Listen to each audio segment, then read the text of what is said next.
Welcome to the commentary booth where we watch and you guessed it, commentate on the week that was in movies and TV. I'm your host and play-by-play commentator Jamie Apps, and each week I'm joined by a rotating cast of colour commentators to help you find your next viewing treat.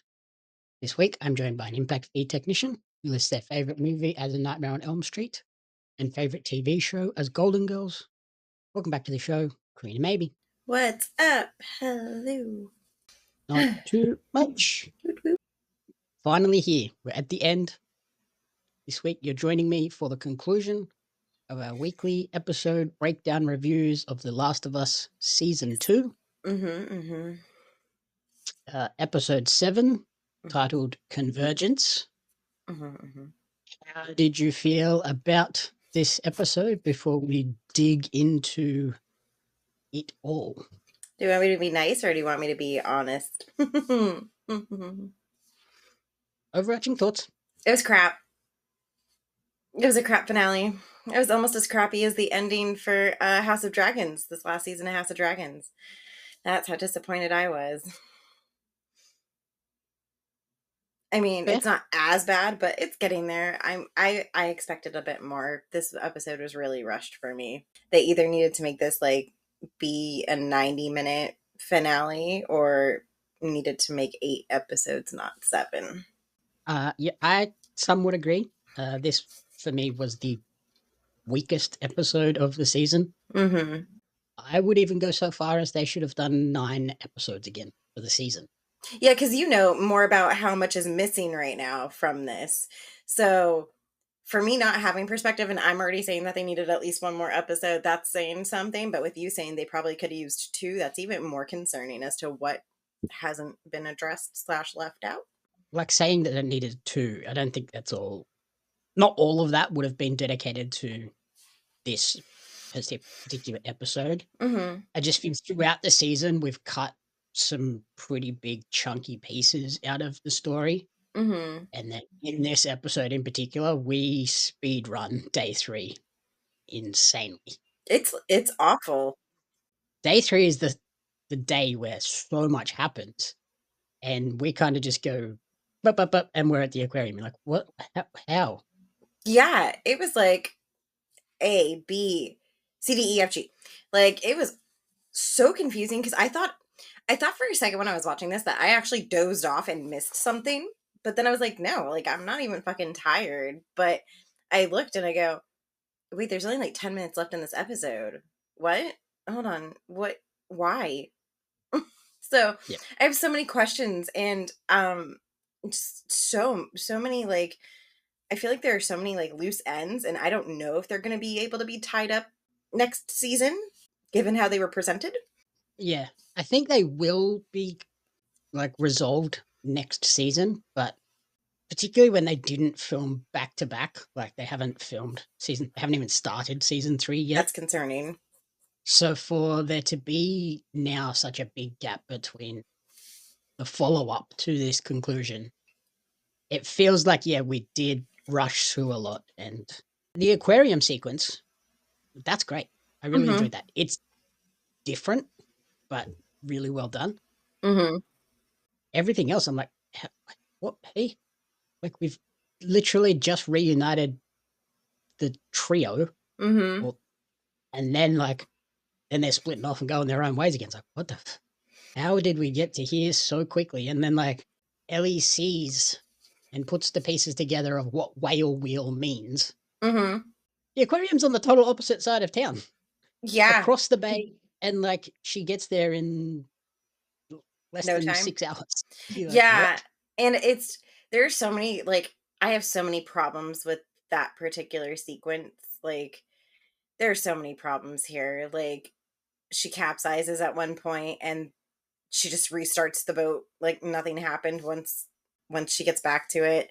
There's another problem that I looked at, because obviously in a point Ellie is getting strangled at one point, and then you see her in the aquarium later on and she has no marks on her neck from being strangled, and she was heavily strangled. But then additionally, and I don't know what happened to her, but when we get to Abby has a ring around her neck, she's also been strangled. And I'm like,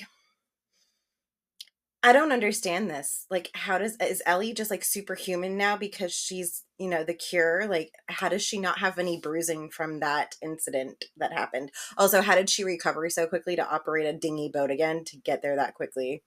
Yeah, some of the like finer details were clearly overlooked just to get us to. Ugh.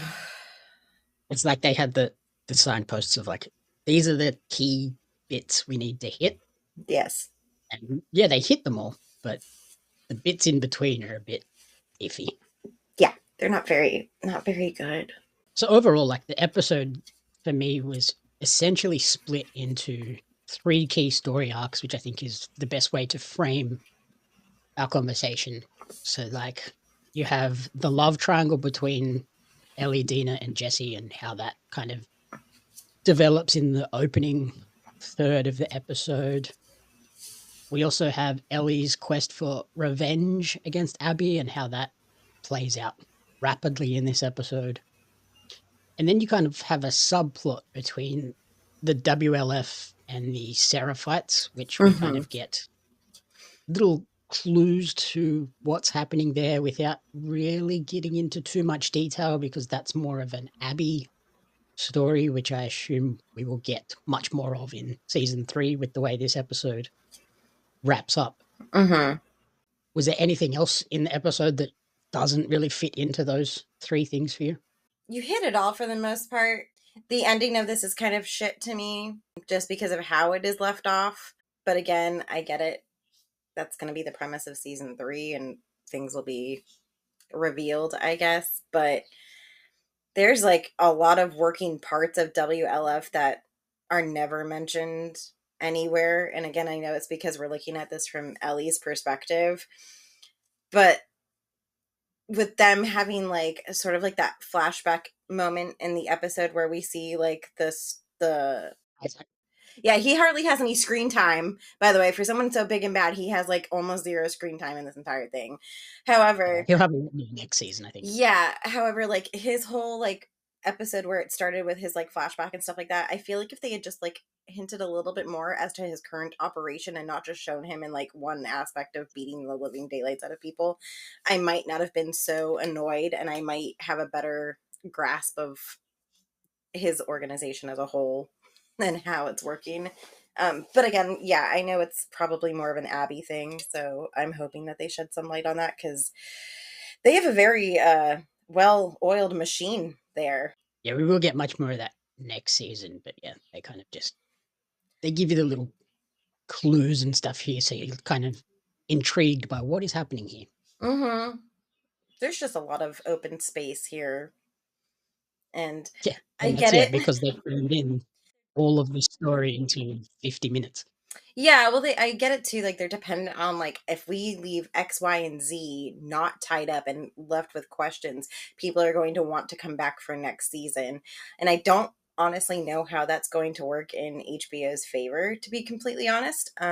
Because there's been a lot of negative pushback on this season. Like the show in general is getting a lot of negativity, but I feel like for people like me, well, not necessarily me because I know of the game, but people like my mom and other people who don't know anything about the game, I feel like the way that this led off is going to have some people not come back to the show, I think.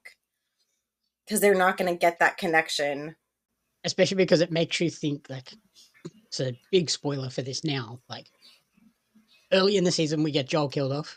Mm-hmm. The way this ends, it looks like Ellie's killed off. So you kind of like, Yep. did they just reboot this entire series now so that it's the Caitlin Diva show? Yeah, like so many people I think are going to be highly confused. Like people who are not familiar with anything about the game are going to be extremely confused on I don't get it. Like there's going to be a lot of confusion on why does it say day one here? Also, Mm. why is that happening? Like, how did we get here and where do we go from here kind of thing? So there might be people who are like, oh yeah, cool, like I'll hold out for it. But there are gonna be a lot of people who are gonna be like, I'm fucking done. Like there's way too many like plot lines and stories everywhere for me to keep up. Yeah, the ending of this runs the risk of it being like, they're Walking Deading this. Yeah. Mm-hmm. Everybody is fucked. Mm-hmm. Whatever. We're just going to reset it with new characters every year or two. Yeah, and it's really unfortunate, like you said, that they did not film these back to back because with how this ends, and the reception that I've seen, even from people I know, it's not holding them enough, I think, to where people are going to be like, "Oh yeah, I'm cool waiting another like year and a half for the next season to come out or more, almost 2 years probably at this point." So, I don't know if it's going to work in their favor or not. It might be a real bomb with them doing it this way. Yeah, I think we'll be lucky if we get it in 2026. It'll probably be like But early if 27 is what I'm thinking. yeah, if it's 2026, it'll be very late in the year, Yeah. not early like we've got it this time. Yeah. Probably more likely this time in 2027. Yeah, so it's and by that time a lot of people are going to forget what the fuck even happened and then they're just going to either storm it through like with the recap that they give or they're just going to say, "Yeah, I'm done. Like it's lost my interest now." And I get it's like it's hard to make these shows because of the big elaborate sets and stuff that they have to build, but I thought they would have learnt their lesson with like the pit, with how successful that was with what was that like? That was like 12 or 14 episodes. Like it was a Is long ass season. Yeah, and they were fantastic. And they're like, oh yeah, we'll be back next year. Like the new season is already beginning. Like we're ready to go. It's going to be it'll be 12 months and it'll be back. Like Yeah. that's perfect. Well, and everything, like, I get it. They can't wrap up everything in this particular show, so it's not really fair to compare them together.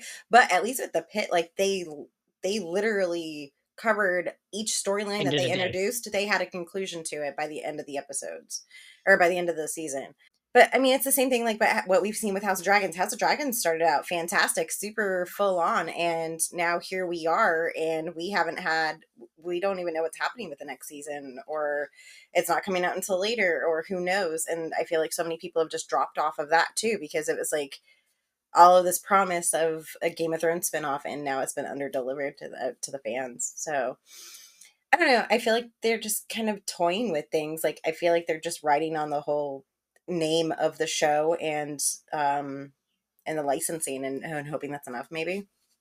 Yeah, it's just these big gaps are really starting to like annoy people where it's like, oh Jesus Mm-hmm. Christ, 2 years before I get the next season. Like not everyone has the time to go back and rewatch 2 seasons of something to prepare for season 3. I mean, look what's happened with Stranger Things. Like my mom was a full on Stranger Things like fanatic once I introduced her to it, and it's been what 3 years now since the season 4 or whatever. I forget how long it's been since the last season of Stranger Things, and all on Netflix it says is coming 2025, the epic conclusion or whatever, and I'm like, bro, like I'm gonna apply for Social Security by the time this actually fucking comes out at this point. Like I don't even remember everything that's gotten us to this point. Especially because now they're talking about that final season being split into multiple parts. Which is going to they're gonna fucking lose everything. Like they're gonna lose such fan base. So I don't know, I feel like I'm done with it. Like I really enjoyed Stranger Things when we were getting like the consistent like year and a half, every year and a half we got a new Every season. 12 months you get a season. Yeah, now it's just like what is taking so long? Like I understand things happen and writers change, direction changes, people have conflicting schedules, but at the same time like you got to do something. So in this episode, we'll go to the first arc that we had was the love triangle between Jesse, Dina, and Ellie. We Yeah. see Jesse being much more protective of Dina here, where he's providing first aid for the arrow to the leg, and this is where he sort of begins to suspect something and kind of makes the assumption that Dina must be pregnant because she refused alcohol and she never refuses a free drink. She reminds me of someone else I know. Jackson? And And I don't know who else you're talking about. It's fine. It's not beer doesn't count, right? It's not hard liquor. mm, mm, Tomato yeah. tomato. Anyway, yeah, that was a gnarly fucking procedure to go through with nothing. Like especially when he's like I can't pull it out. I'm going to hit your artery. I have to pull it through. And I'm like no Well, thank you. that's the way to do any arrow injury like that. It's always push it through, never pull it back out because Yeah, that's when the barb comes out. none of that sounds fun. No. I'll hard pass. So yeah, that was an interesting dynamic between those two and how that changes. But then we also see Jesse being much more angry with Ellie and like blaming her for putting herself, him, Dina, and now the baby in danger in a war zone as well. I thought that was really well done. Like young Mazzino, the actor for Jesse, is Mhm. brilliant in this episode, I think. Yeah, he brings a lot to the table. He shows just the right amount of emotion. I think he's spot on with it. Like his reactions are perfect and the way that he portrays the character is great. I feel like his character, you can see his character's development even from like the first episode to now, how much he's like changed necessarily, because he feels like he needs to step up for the town now. So that's pretty impressive as well. And I like that the interplay between him and Ellie, where they kind of, he's like saying, I do everything for the community. And like, I basically chose the community over my own personal happiness with this other random girl that came through town. Yeah. And then Ellie's like, go fuck yourself. No, you didn't, because we just watched a Seraphite get brutally attacked and most likely killed. And you didn't like protect him. So you're no different to me. You literally protect the people that you love and care about, and that's it. Mm-hmm. I mean, he had a point to not interfering with that whole shenanigans because yes, they probably Oh would have yeah. gotten killed in that sense. But she's also not wrong. Like he's portraying himself as like better than everybody else because he does care about everyone else except himself. And I get that, but at the same time, he's no different than Ellie. He's doing things to make sure that his loved ones are safe, and she's doing things to make sure that her loved ones, remembered properly, and she takes her revenge out. And in the early parts of the episode, we see that Ellie is like broken mentally, physically, and kind of emotionally from what she had to do with Nora to get the information about the whale wheel. Yeah. I loved this scene. Like they recreated this scene from the game almost shot for shot. They did this really well. She has to admit to Dina that she made Nora talk, but instead of killing her, she just left her there and talks about how she thought it would have been harder. And it's like, this is the moment where you realize just how savage Ellie can be and like how much she kind of enjoys what she's doing. Cause she says that, like, I thought it would have been harder to hurt her, but it was actually really easy. And I just Mm-hmm. kept hurting her over and over again until I got what I needed out of it. Dina's reaction is a little bit weird here because it looked almost like Ellie was more disturbed by the actions than Dina was by the confession. Dina was just like, okay. Yeah. I feel like in this scene, Ellie honestly is almost like a mirror image of Joel.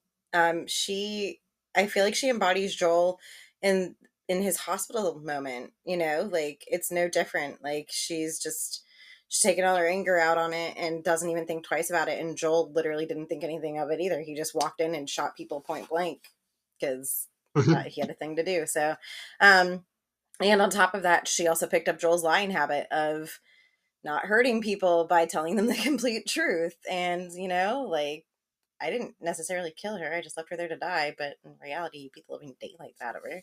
She was basically dead anyway because she was severely infected. Yeah. We also get to see, like, I feel like the dynamic between Ellie and Nora, or Dina, sorry. Jesus Christ.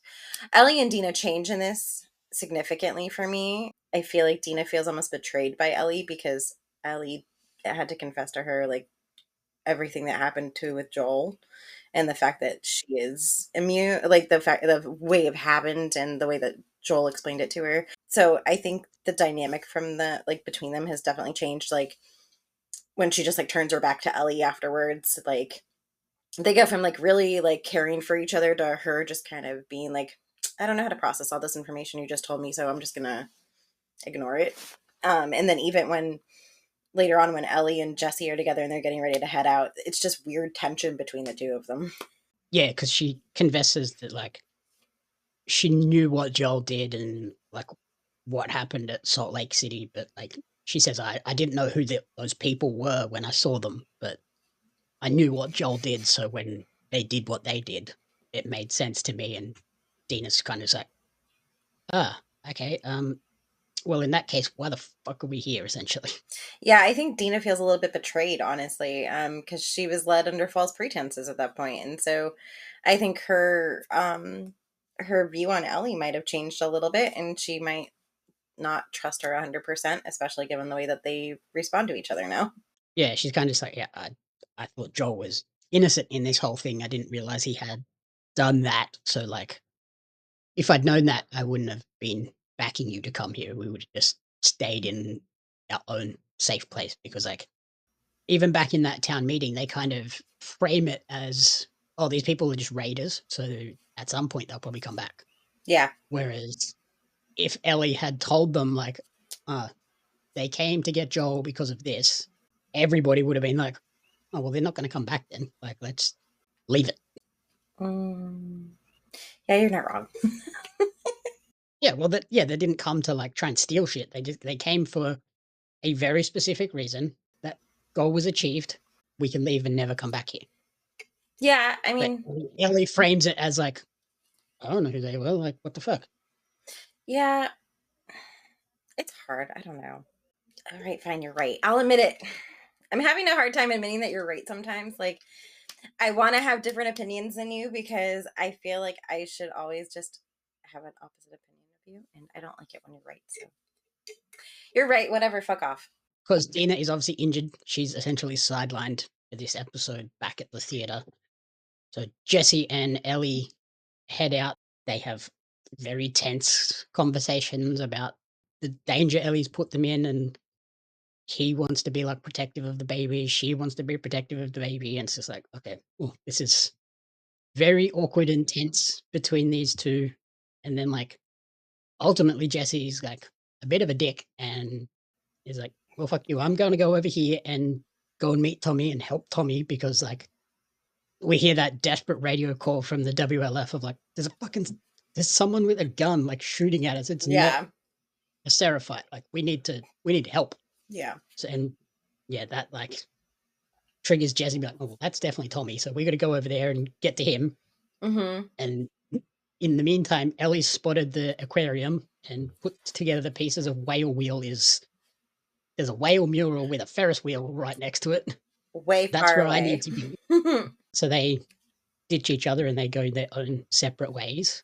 Yep. What did you think of that moment?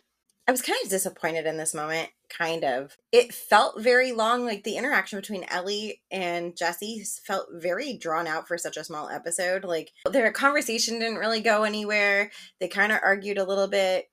He tricked Ellie into to confirming that Dina was pregnant, which was kind of a dick move too. And then for them to just kind of like blow up on each other and then just agree, all right, well, you're going to go that way. I'm going to go this way. Best of luck, Betty.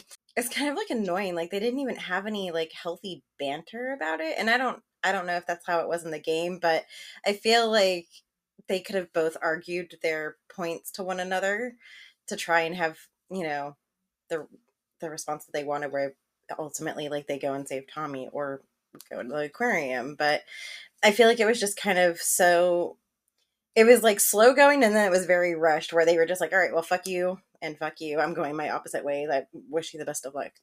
I don't know. It's kind of crazy to me. I feel like, you know, Tommy is almost kind of like a dead character at this point in this episode because you don't really see him all that much. And I thought for sure that he would have been dead by then anyway because of how many people are there and how much attention he's drawn. So I really feel that Jesse should have just gone with Ellie to the aquarium at that point, although her reasoning is kind of pointless at this point too. So, who knows? Yeah, I can see like both of their sides. Like he's clearly under attack. Like if he's shooting, he's not trying to hide anymore. Like he's in a desperate situation. They were both just like, what he's doing. There's no good choice. It feels really slow this episode up until that point, and like I was thinking, oh, maybe we're not gonna get to the aquarium. Like maybe we're gonna cut off before we get there. But then from that moment on, it's like, oh crap, we're already at the aquarium. Yeah, I'm Is it the so aquarium within curious. 5 minutes of that point? You're like, holy Jesus. Yeah, like, and honestly, Ellie trying to like steal this boat was kind of like I wanted more from it too. That whole sequence just kind of felt, I felt like it was missing something. Like she sneaks up and she's hiding behind a car and she's not getting caught, but then magically all these boats are on the water and they all have spotlights and nobody sees her behind this car, even though she's not being really quiet about it. And then she keeps popping her head up like an idiot. She looks like a little gopher, like. Yeah, but I guess they weren't really looking for her. They were just looking for the wharf. Yeah, but in my head, I feel like if you're trying to like do this kind of like under the radar mission, if you want to put it, you would have people on the beach like scouting for you too to make sure that no unwanted people like just randomly show up. Um so I don't know, it felt kind of weird. Like I felt like she was just a very open sitting duck kind of moment and she could have been had at any time, but she wasn't. And then we don't really see anything of Jesse and like his journey to go get Tommy, which I feel would have been really kind of interesting to see a little bit. I it probably wouldn't have been necessary, but I at least would want to have seen what all that ruckus was about over there that caused everybody to freak out. Yeah, I don't think we'll probably ever see much of that.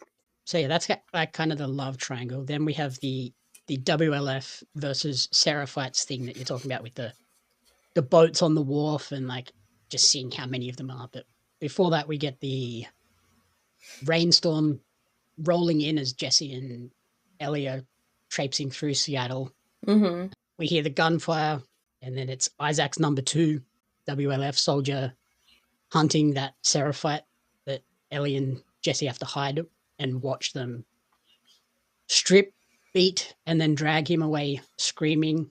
We see Yep. Ellie sort of go into very much akin to Joel, like protector mode of I need to help this person. Like I don't even know who it is, but they're being victimized, so I have to help them. Yeah.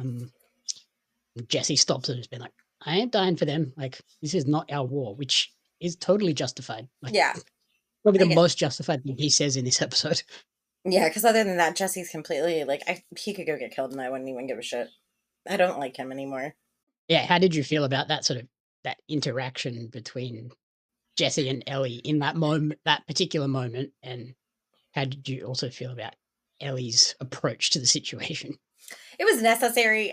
Jesse was in the right on this one. As much as I hate to say that, Ellie really wants to just do the right thing. She sees somebody who's hasn't, as far as she knows, hasn't done anything wrong other than just follow their own beliefs essentially and have their own people.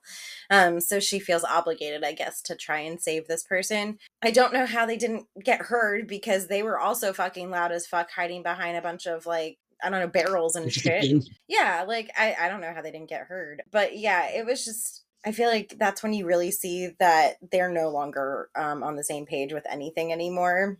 And even though Jessie tries to bring Ellie back down to reality, she still has that savior mentality like you were talking about, where she feels guilty because she can't do anything to help that person. Yeah, I did like it in terms of like it creates that friction point between them that's not the love triangle. Yeah. Like it's the if we do this, we're gonna get destroyed. Like let's not do that. Like let's think logically. And it's like that is the total opposite of what Ellie likes to do. Yeah. She is shoot first, ask questions later. So America. And then briefly we cut away from Ellie, which is not something that happens too often in this show, but we cut away to the WLF staging area at Costco. Mm-hmm. Yes. Let me just tell you the audible I did when I saw Costco pop up on there. I was like, yes, get it, Costco. That is such a like genius move because if anything like that ever happened here, there's very few places I would go to and make that my home base. It would be Buc-ee's, a Costco or a Sam's Club, or like any of the major theme parks.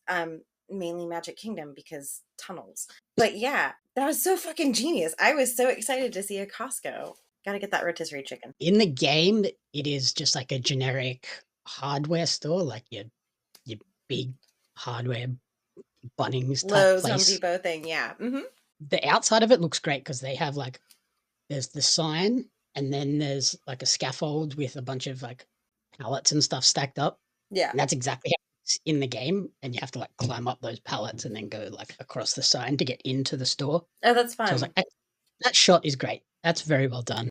And this is where we get to see Isaac, and he's talking about like they're preparing for something bigger later that night without sort of telling you exactly what it is. He's very concerned about where's Abby? Like, what? I haven't heard from Abby. What's going on with Abby? And we find out that they haven't heard from Abby, Owen, or Mel since day 2, and Azak's very much like, we only have one Abby. Like, we need to find her, and like we need her around. Yeah. And the other, like, why? Like, she's just a soldier. Like, who cares? And he's like, Yeah. well, she's basically supposed to be the one that takes over from me because I'm probably not going to live very long. Yeah.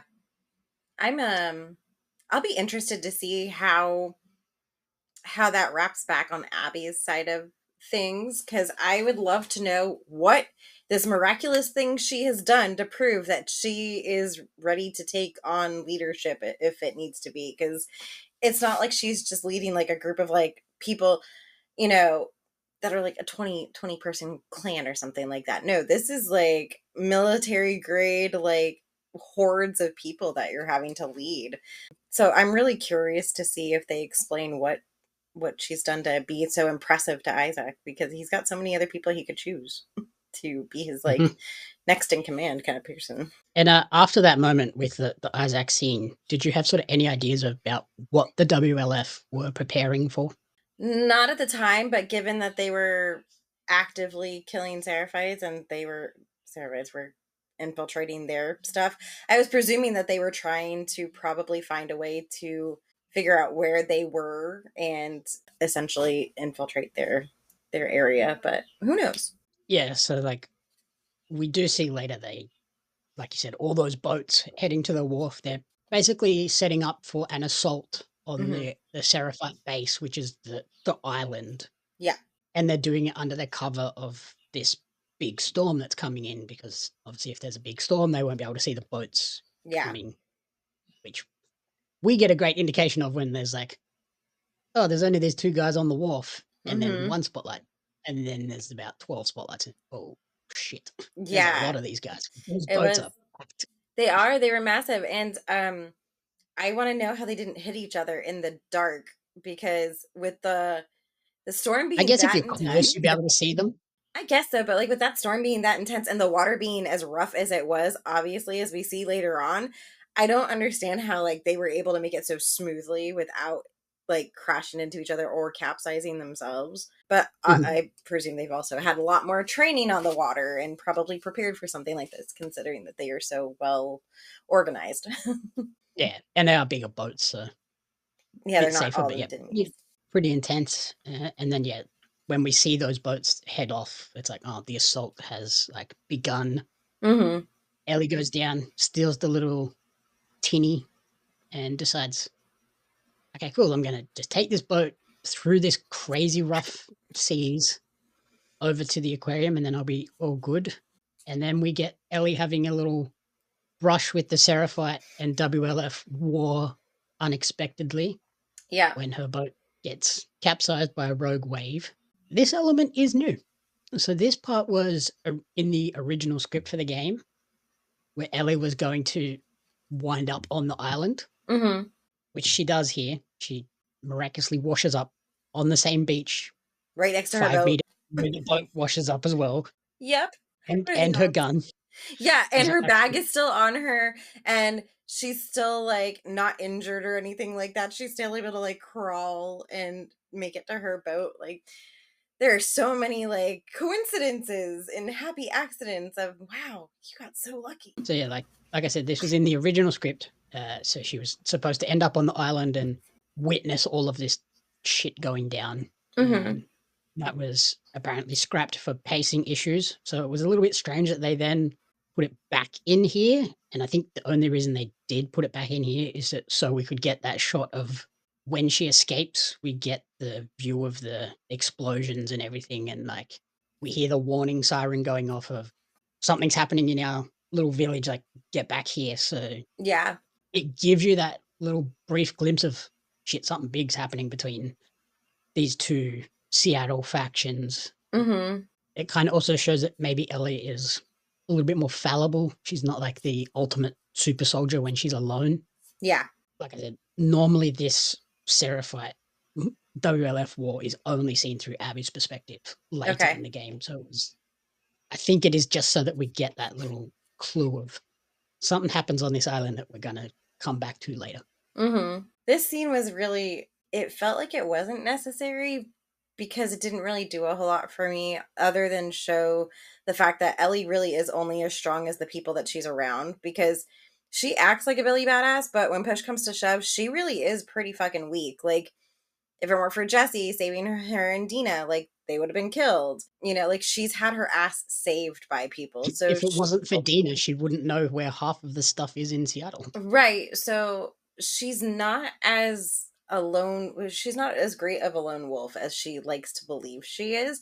And I feel like this segment should have actually maybe brought her back down to reality and kind of made her a little bit more humble and realize that maybe she needs fucking help. She's blinded by the rage, so she's just mission focused and getting this done.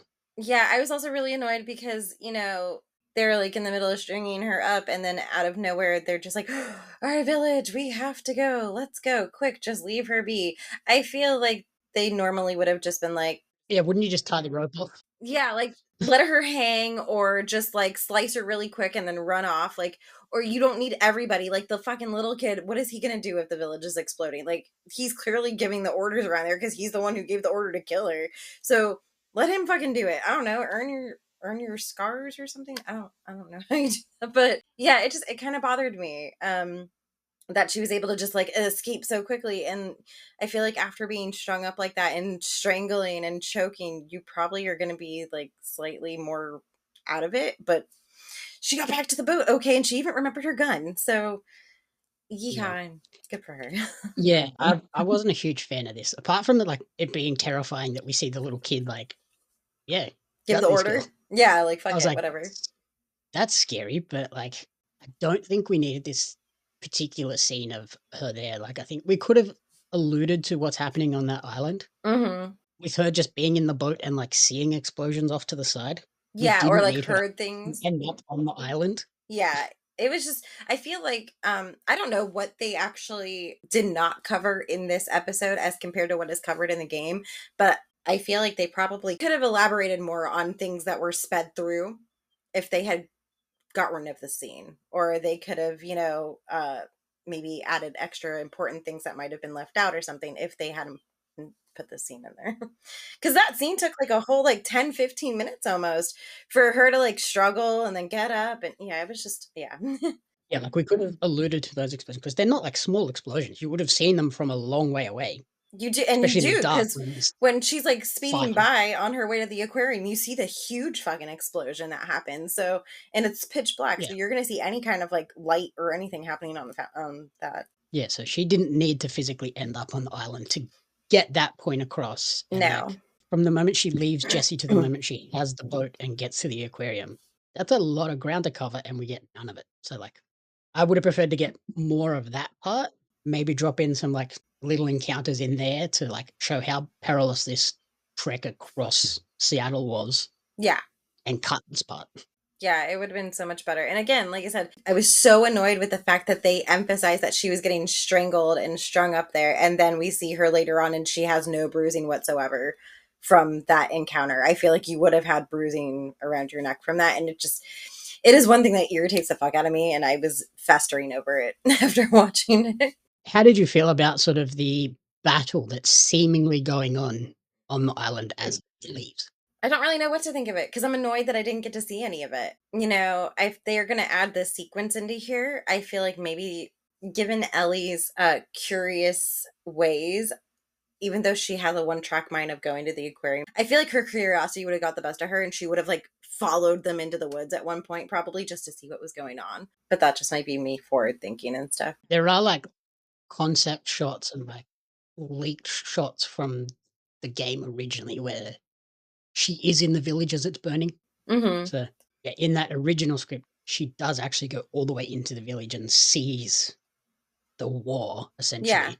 And then just But this scurries one, off. she kinda just gets out of here, so Yeah, so if you're going to commit to putting a deleted sequence from a game into a show just to say you put it in there, then you probably should have put the whole fucking thing in there. If you're going to spend that much time and effort to give the fans, something that they didn't originally have, but that was supposed to be planned, don't hold back on it, just give it to them in their entirety. And I feel like it probably would have added a little bit more to this scene and I wouldn't have been so annoyed with it. Like, I could have done without this scene and this whole episode would have been the whole 30 minutes of crap. or if you had extended the scene, then maybe we would have gotten a 7th or an 8th episode or a 9th episode, because you would have put necessary details in there that you wanted to put. So I don't know. It was a very, it's been messy, and that scene didn't do anything for me. Yeah, this episode really exemplifies the speed run nature of this season. Mm-hmm. Yeah, it's a mess. That sequence, at least. I do like the allusion to, or something grander is happening. That's like, now that we know that the season ends with it going back to day one, Mm-hmm. you have that signpost moment of, oh, day 3, there's this big battle. Yeah. So we're kind of got to build to that again, find out what that is from the other side. And hopefully they do show that, because I mean, if they speed run through that like they did this one, then we won't They ever really can't. get like a full. Okay, I'm just saying, if they drop the ball and just decide to like show like a whole like 2 seconds of, oh, look, the battle sequence is happening, like, ooh, watch out. So a spoiler, Abby is in that town. That So like, explains things. That explains a lot mhm. of things as to why she's not necessarily at the aquarium when Ellie gets there. Yeah, so Abby is on that island as the assault begins. So we will see that entire battle in season 3 in a year and a half. Yay. I'll go play the game between now and then at this point. Because I feel like I've missed things. I feel like there are things in the game that are just getting like pushed through and rushed through, and I'll probably have a better appreciation for them if I just play the fucking game at this point. Mm-hmm. You're inspiring me. Congrats. Are you a trading card collector or a fan of Australian pro wrestling? If so, you're not going to want to miss out on the limited edition Australian wrestling cards. Each set includes 50 packs of 10 cards, including some of the country's top wrestling talents like Robbie Eagles, Shane Haste, Madison Eagles, Hartley Jackson, and they have Shaza McKenzie listed, although she is not a favorite. The velocities, and a lot more. There's wrestlers, referees, announcers, commentators that are featured, giving you a full appreciation of the Australian independent scene. The cards sold out a lot faster because cards are hot right now, as I'm sure Jeremy Lambert will tell you. But you can order your Australian wrestling cards now at Pario Magazine. That's PARIO magazine.com.au/AUS WRES cards. Follow Australian Wrestling Cards on social media at AusResCards for updates. Join the hundreds of fans who have already discovered the excitement of Australian wrestling cards. And then, yeah, the last sort of segment of the episode was Ellie's quest for revenge. During Ellie and Jesse's walk through Seattle, we see another variation of the Seraphite mural, except this time it's a totally different woman. And they're like, wait, there's more of them? Was it like, no, I'm pretty sure it's just like, it's a myth and like an ideal of a prophet. I don't know if there is actually a actual prophet. Well, that's interesting. Because, like, who are these people following then? They're just following somebody they've never met? Yeah, I think it's just been like so long that like only a certain group of people have maybe met The original person? or not even sure if there was like one single person or if it was just like a group of people. I'm so annoyed now with that little tidbit of information. Yeah, because it's just like the murals that they've seen have been 2 totally different women. Yeah. That's kind of like, what? That's kind of like any religion base, I guess, because, I mean, there are so many different depictions of, like, the way Jesus looks or the way Buddha looks or, this, that, and the other. So I guess that's kind of interesting. I never thought of it that way. I really just thought that there was just one lady that was, like, in charge of the whole shebang, like the way that people, like, essentially followed Negan in Walking Dead, like that was their presented leader. So yeah, that's interesting. Or unless like she maybe like generations have changed, like maybe it started with one lady leading this group and now they're moving on because she died. I think what it is like it's meant to kind of be push it more religious rather than like cultish. Yeah. So like you have like in religion you have like Muslim and Christian. It's basically the same story, but Allah and Jesus are depicted differently, but they're essentially the same guy. Yeah. So like I think it's like kind of like that. So it's more religious, less Jonestowny. Yeah, like your God is yours, and then we're gonna have our own version of her, but we're all gonna still worship the same ways and have the same teachings and views on it. Yeah. So yeah, I guess if you're looking at that sense, then yes, they are more of a religious group instead of the original cult. Like, I thought they were going to be like a cult kind of people. Yep. So, As they're walking through Seattle as well, did you spot any particular things happening in the background that will be important for season 3? no, but should I have? Did you see a crane that was like fallen over across 2 skyscrapers? I don't remember now. I think I was like real focused on other shit. I don't know now. Well, when you rewatch this episode tomorrow when it airs, Mm-hmm. in the background between 2 skyscrapers, there's like, obviously they were building one, so there's a crane on top of it, and it's fallen down, and it's now like a bridge between 2 skyscrapers. Okay. That'll be important for season 3. Oh, God. It's the first time we see that, and yeah, that's an important part for season 3. Tidbit. We talked about like Ellie scolding Jesse for being like so righteous, and you're the same as me. You would do exactly the same as I did, but then Jesse admits to voting against Ellie in Jackson Mm-hmm. because everything she does is for her, not for the best interest of the community. And yeah, I did love that interaction where she's like, "No, fuck you. You're exactly the same as me. Just because that Seraphite kid wasn't part of your community, you let him die. Yeah. Don't be all high and mighty and preachy to me." Yep. It was crazy. And then, yeah, so we see Ellie steal the tinny, go to the aquarium after deciphering Nora's clue. I will say the boat sections in the game kind of sucked. Okay. They weren't, and that's a big chunk that we get cut out too, because in the game, big parts of Seattle are flooded. So Yeah. you need a boat around. I would presume so, because with half the city looking like that, you would think that parts of it would be flooded, but this entire time we haven't seen any water that they've come across at all. The only water she's on is in the harbor and in the ocean, whereas in the game, there's a big section of the city that's flooded, so you need a boat to get around it. Yeah. So, Okay. like, I probably would have preferred to see that rather than her ending up on an island. Yeah, I feel like that's kind of necessary because, I mean, it rains all the time in Seattle anyway. It's like a real rainy fucking place. So if it's just like constantly And being if, yeah, fucked with, levees break, then yeah, dams, like there's going to be an influx of water. So now that you say that, like it makes sense because you see parts of the city that are like overgrown with shrubbery and stuff like that, just from nature doing its thing. So you would presume that there would be opposite of all water, and then there's probably a lot of places that are like super dry from everything happening. So yeah, I'm kind of annoyed that that is not portrayed in the show because that seems like it would be really interesting to show. yeah, I would have preferred to see her like using a boat to get around through like city streets that are flooded than her just using a boat outside the harbor in crazy waves. Yeah,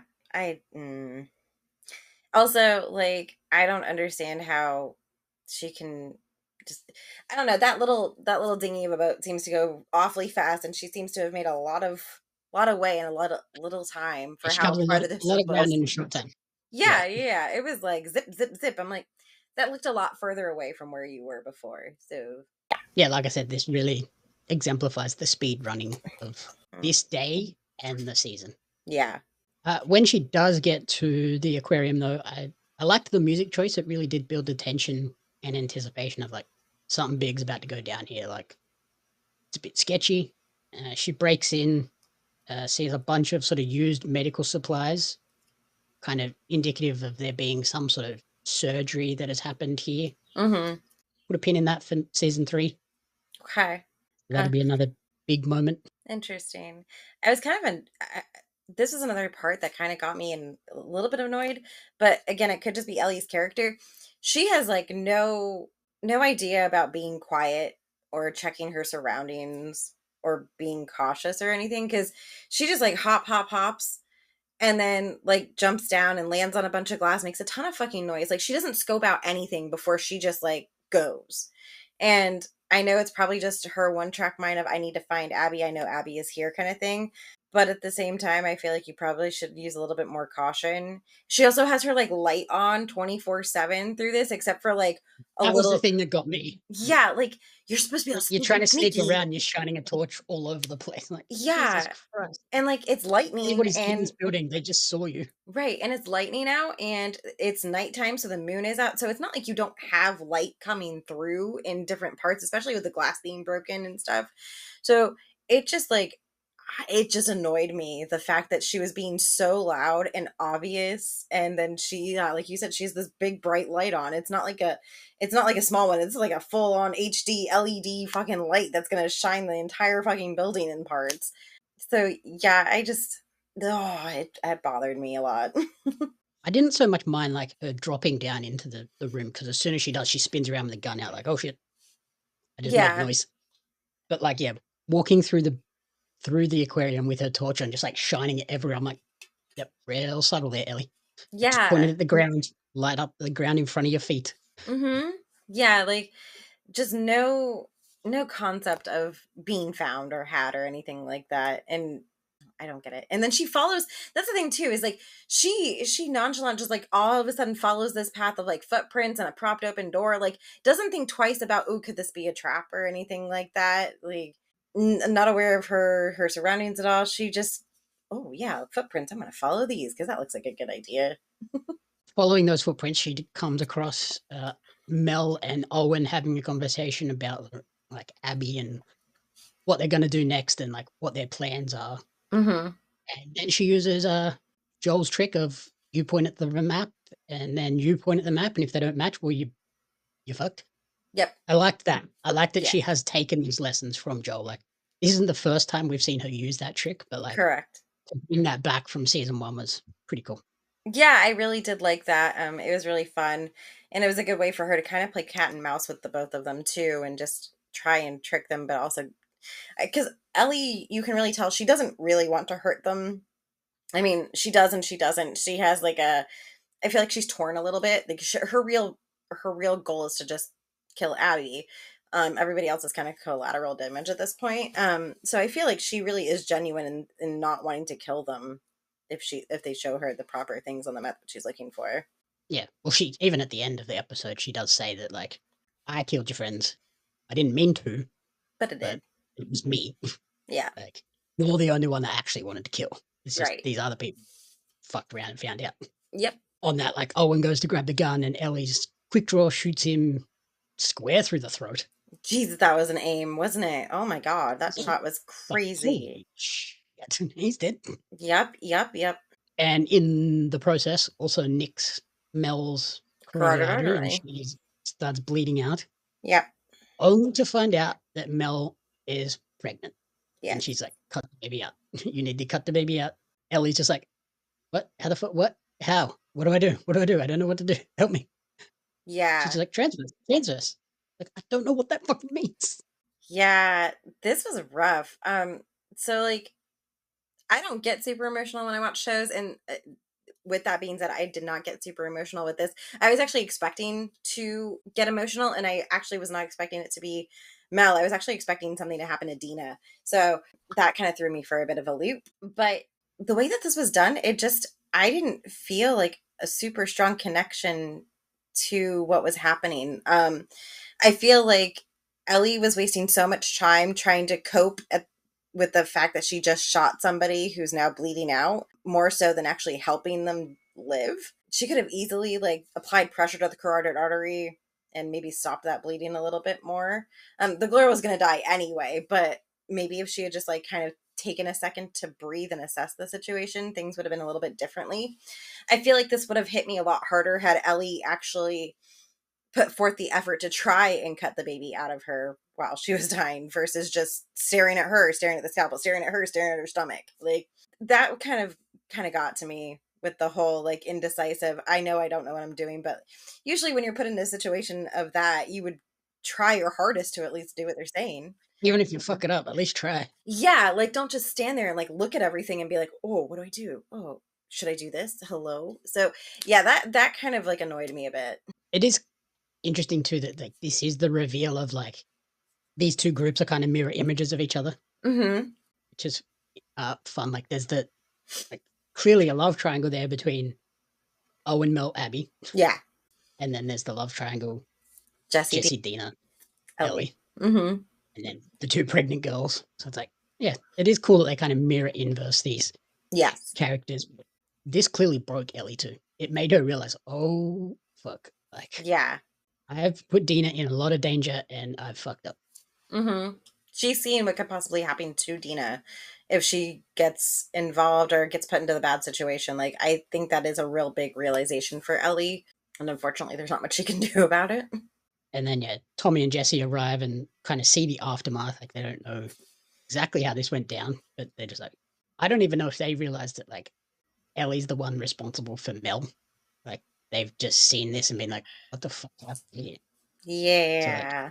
how were you feeling about kind of the revenge quest at this point? I feel like Ellie's probably second guessing it. It's not really what she originally signed up for. She signed up to take out revenge, and now it's kind of backfiring in her face for the most part. And I don't think she was fully prepared for it. You see that as she slowly starts to move forward with, first she killed off Nora, and she was perfectly fine with it. But these two getting killed hit her differently. And I definitely think it was the whole baby thing that ended up really fucking with her. So, Yeah, I think killing Owen, she was just like, whatever. But it was right. then, like, when she found out that she basically killed Mel and a baby, she was like, oh. Yeah, because Mel was just a literal collateral damage at that point. Like, she was just wrong place, wrong time. Exactly. That couldn't have lined up worse. So I think that's what eventually really breaks Ellie, like you said, and she doesn't really know what to do at that point. You almost see her go back to like that innocent kid moment where she just doesn't want to do it anymore, Mm-hmm. And then, like, when they do go back to the theater, like, Tommy, Jesse, and Ellie's clearly like a shell of herself. Like, she's broken and, like, doesn't talk, like, just walks in the building just like, oh, like Yeah, she's just beside in herself. shock of, like, I don't know what to do. Right. Yeah, they plan to escape Seattle the next morning because obviously escaping during the storm is not the best idea. Ellie's kind of reluctantly making peace with, okay, Abby gets to live. I don't like this situation, but It's got to be done. I've realized that I've got to get Dina out of here. Like, this is stupid. Yeah. She thanks Jesse for coming back, who tells her, like, Tommy could have made me come back for you, but he didn't. So, like, proving that he is actually kind of a good person. So it was a bit of a redemption arc for him there. Yeah.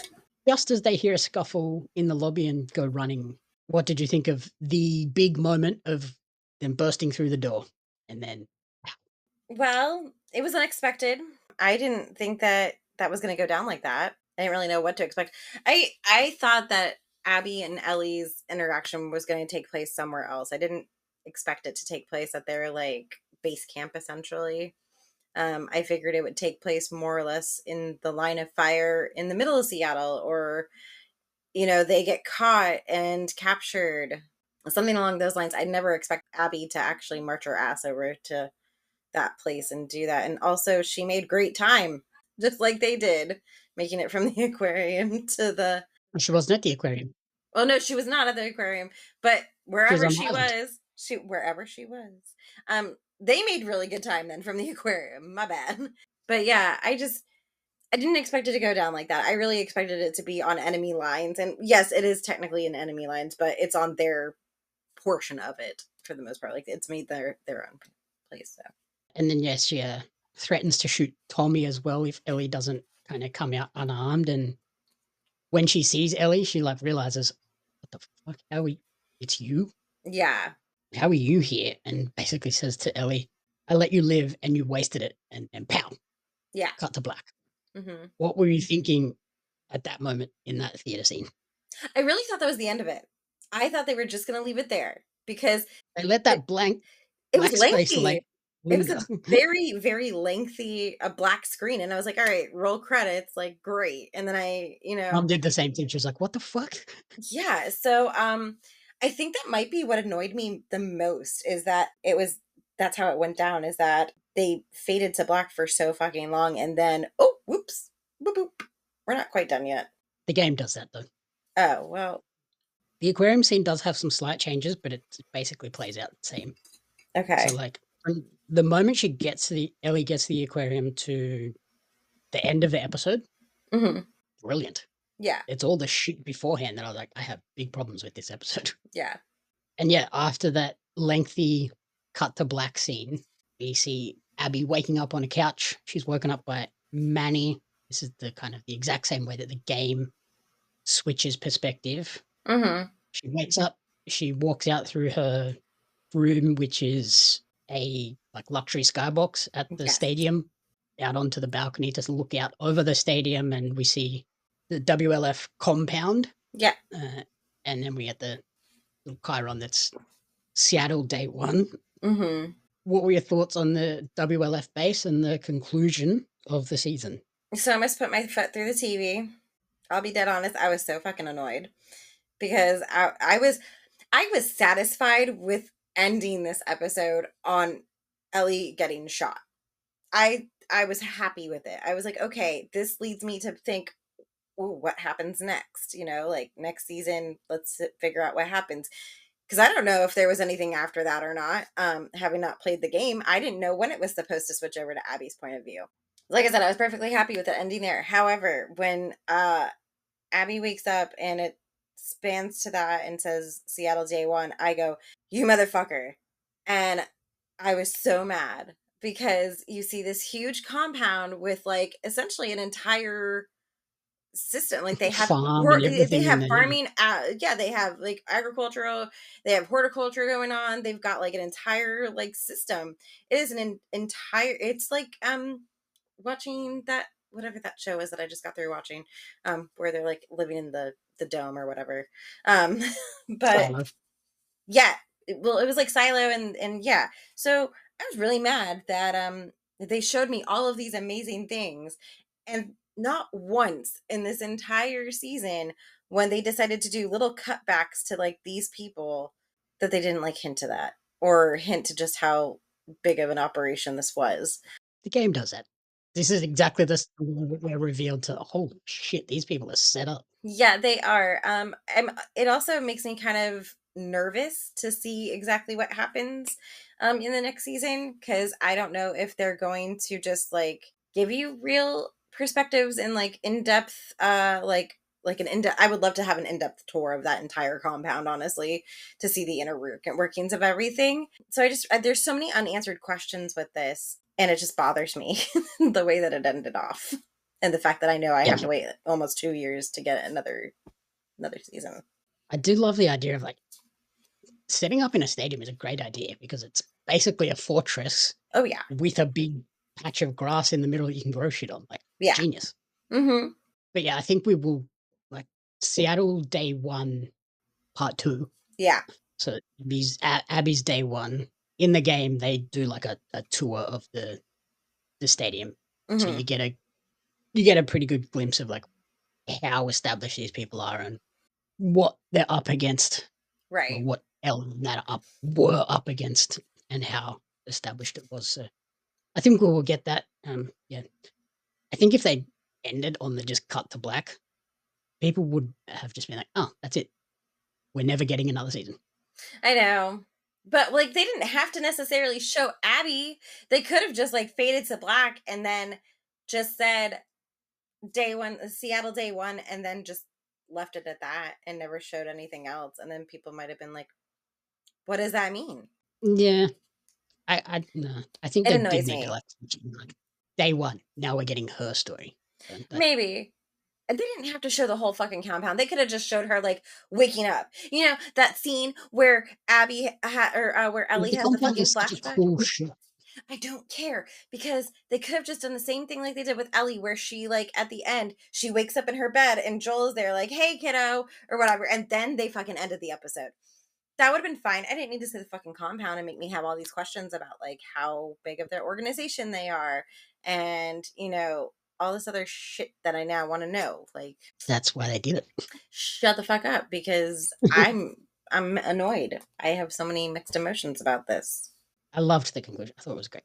Perfect, like recapturing of the game. Like, oh shit, we're back here now. Mm-hmm. I'm kind of annoyed though. I will say that the season in a whole, this show is supposed to focus on the infected and Ellie being the immune and this, that, and the other. We've only seen infected for like maybe 2 episodes in this entire season, and I'm annoyed with it. There's not enough infected in this show now for me to be happy. Now it's just become more of a survival and like people versus people versus the infected. Like, it is more about like clashing of factions now versus factions beating off the infected. I guess that's it. Yeah, that's kind of what the game is, though. Like, it just points out that the real danger is people, not so much these infected that are one track mind. You can kind of overcome them. Yeah, People are a big problem because they're unpredictable and they're smart and they work together and they plan. that's true. But I feel like the way that they have marketed this has made Same as it. The Walking Dead. Yeah, Like, the real danger are other people in other groups, not so much the infected. You can correct. deal with. But like I don't know. I feel like they market this show to be so focused on like the infected, and they also marketed it a lot with Pedro's name and like showing him all over the damn place, and he was only in it for 3 episodes. And so I don't know. There's a couple different things that I just get irked with because it's advertised as one thing and it does not deliver on that. And so people who are not familiar with the game wouldn't necessarily know that. I guess at least like all the people that are bitching and whinging about Ellie, Bella Ramsey not looking Like Ellie. enough like game Ellie, they'll shut the fuck up next season because I don't think we'll see much of her at all.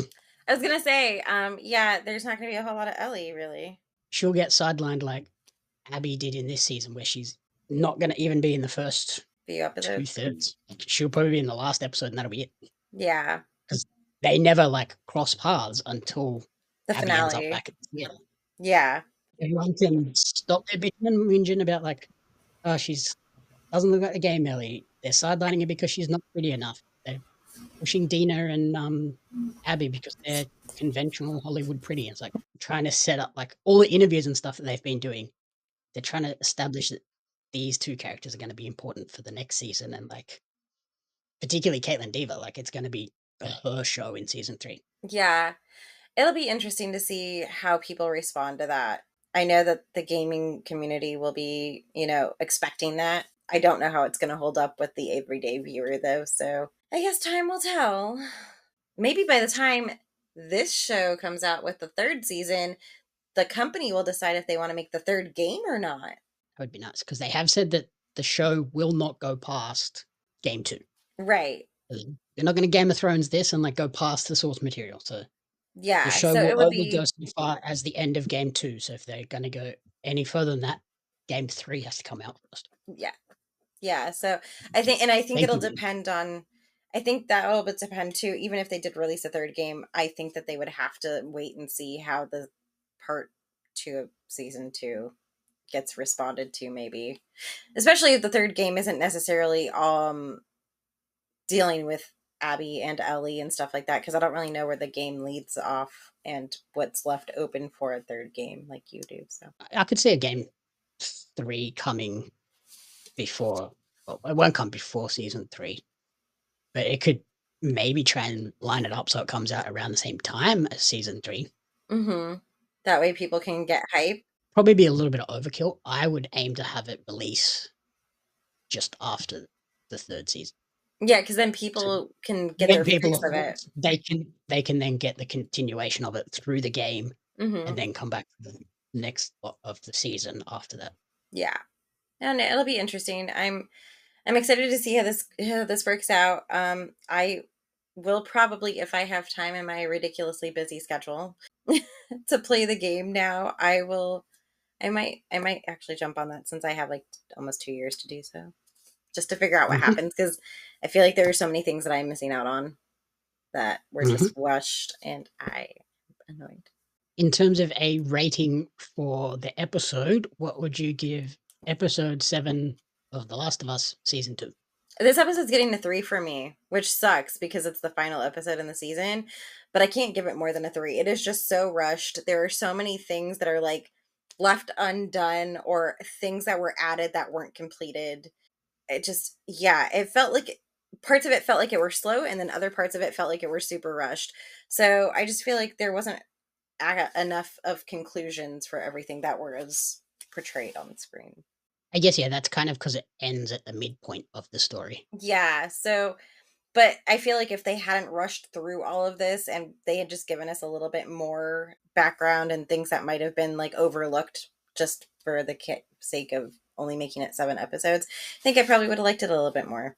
So yeah, I'm the same. I gave episode 7 a 3 out of 5. Felt like a really rushed finale that sped run through so much, leaving so many moments that could have been built up much, much more. Yeah. Like I said, the closing third from the arrival at the aquarium onwards is fantastic, but I just think we could have used 2 more episodes in this season to really flesh out the whole overarching Ellie story, particularly day 3. It left me eager for season 3, but yeah, like, unfortunately, we're gonna have to wait a very long time for that. Yeah. No, you could replay the second game if you want to. I know you played these games at least twice by now, both of these. You've played them more than that. I'll probably try to replay it again before season 3 comes out because, like, the second half of the game there's a lot in there that I don't remember as strongly as the first half. Yeah. And then overall, what would you give the season out of 5? I want to say the season's probably like a 4 for me. It's not as strong as the first season, and I really don't know why it's like that. I think it's just because the whole, like, Ellie, in the first season and in the first game, you realize that Joel's purpose is to save Ellie because she is the cure. I feel like that was a really, like, strong goal and a really strong purpose for the game. This season and this game, the sole purpose is just revenge. And I don't think that's as strong of a driving factor for me. There's just not as much emotional connection, and I don't feel like it's for the right reasons. Yeah, I think you get a stronger emotional reaction if you play the game. Like the Probably. game really gets that across much better. But overall, a very well done season with some really brilliant moments and wonderful performances. And yes, there are some very clear changes that overall don't change the narrative overly significantly. My biggest complaint is the decision to only do 7 episodes after we did 9 last season. Yeah, it's pretty rough. Why not do 9 again? Like, just those 2 more episodes would have given us so much more space and breathing room to do better justice to the source material. My hope for next season is that we get less Craig Mazin running the show and Mm-hmm. maybe less of, like, executives making influences and more of Neil having a bit Yeah. more hands-on. Like, yes, he's in the writer's room, but, like, that episode that he directed, the flashback episode Yes. It felt different. last season Yeah. was great. The episodes that he's directed have easily been the strongest episodes of both seasons. Yeah. So let Neil do more and, like, let Neil and his writing team from the game Yeah. have a little bit more sway over how this plays out. And then just have Craig, who is TV guy, come in and be like, this is why that doesn't, like, you guys write the season and put it together, and then I'll come in and, like, tweak things like, that doesn't really work for, like, TV production wise, so let's tweak it this way and then have a back and forth. Not so much of, like, it feels like Craig kind of wrote the season, and Yeah. then Neil was like, oh, but we need to, like, emphasize this part and emphasize that part.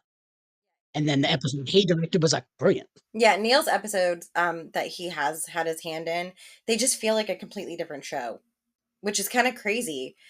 But I think it is because he's looking at it from the perspective of writing the game. And I completely agree with you. If they worked more together versus, like, I'm going to do these episodes and you're going to do this, I think it would be so much more beneficial for the series if they just both, like, put their heads together and came to an agreement on all the episodes and worked collectively on that, because I think it would be a much better outcome for things. Yeah, like, I'm not saying that, like, there was conflict between them, but just, like, even season 1, it felt like Neil had a little bit more power in that decision-making process, and, like, the overarching story of the season felt more in tune with the game. Yeah. Whereas this one, like, yeah, we get the overarching story and it comes across, but it felt like it was much more twisted for TV, Yeah. not so much the game influencing TV.